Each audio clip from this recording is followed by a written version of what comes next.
Williquet, directeur régional consultance pour SDWorks.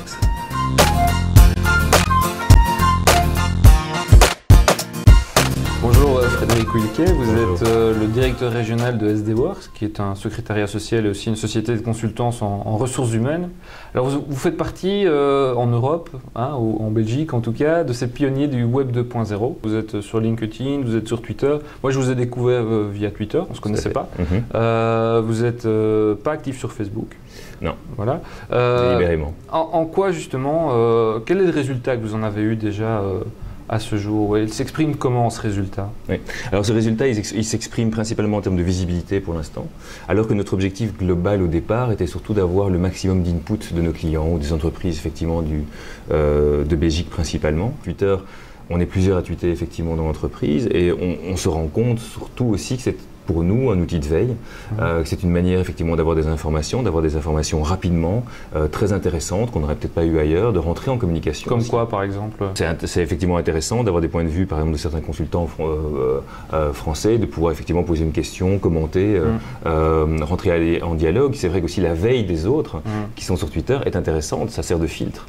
Et de plus en plus, on a remarqué effectivement un changement de comportement entre je lis mes X milliers de feeds sur mon Google Reader, c'est vrai que c'est plus simple ou parfois plus efficace d'aller directement sur son Twitter et comment dire, s'en remettre à la veille des quelques... Donc si les autres n'y sont pas, ça veut dire que c'est un avantage compétitif pour vous de pouvoir être informé je sais pas, non, moi ça m'intéresserait, je serais même très attentif, encore plus attentif à ce que, pas seulement nos concurrents, mais surtout nos clients, effectivement, sur Twitter.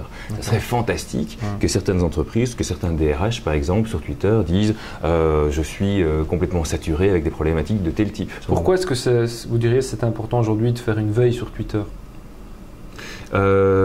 Parce qu'on est dans le perpétuel changement en fait. On en discutait.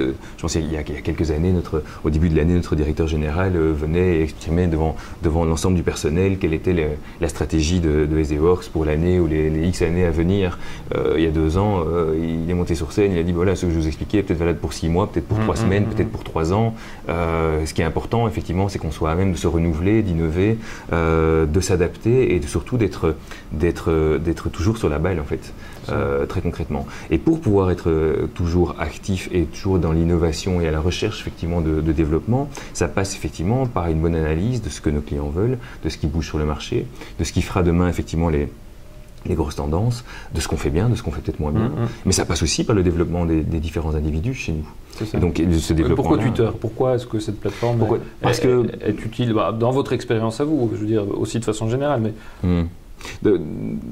Twitter, LinkedIn. Mais c'est vrai que Twitter, dans mon expérience à moi, parce qu'elle est instantanée et parce que ça permet surtout de suivre des personnes qui font du filtre, de la veille, qui expriment des points de vue qui, pour moi, effectivement, me semblent pertinents. Ou dans le domaine ressources humaines, en l'occurrence. Dans le domaine ressources humaines, innovation ou théorie du changement, des choses comme ça. Souvent les thèmes, je m'intéresse à d'autres choses aussi, mais sur ces domaines-là, c'est vrai que ça me permet effectivement d'avoir un accès à la veille de personnes qui sont compétentes ou qui ont un avis relevant, effectivement à mes yeux, en tout cas dans leur domaine, de manière directe et instantanée.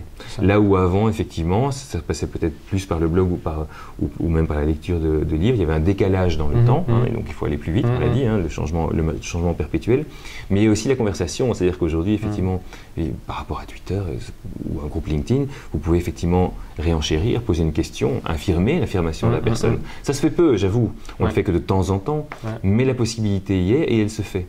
Le fait aussi parfois de voir une information qui se transforme sous forme de forum en une discussion entre différentes personnes sur un thème est enrichissant à plus d'un titre, puisqu'il n'y a pas une vérité en fait, c'est la complémentarité des choses.